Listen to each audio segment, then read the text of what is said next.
Hi friends, ఇంకా నేనైతే నోట్లు జమ చేసే స్థాయి నాకు లేదు. నేను ఇప్పుడైతే ఏం పని చేయట్లేదు. ఇంత ముందుకైతే వీడియో చేసేదాన్ని, వ్యవసాయాన్ని ఏదో ఒక పని చేసేదాన్ని. ఇప్పుడు కొంచెం ఇంటూ సహకరించగా పని చేస్తే అందుకని కాయిన్స్ జమ చేస్తాను.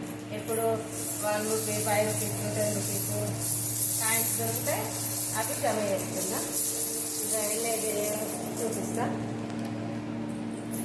కౌంట్ చేసి మీరు గెట్ చేయాలి ఫ్రెండ్స్.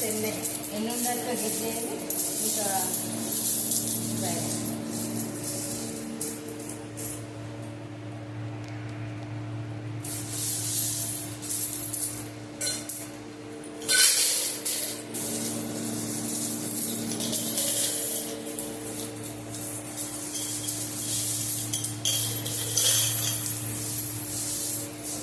ఇలా అన్నారా కొద్దిన్నర ఇంకా పైసలు ఉండాలంటే నేను ఇది జమ చేయడం స్టార్ట్ చేస్తాను.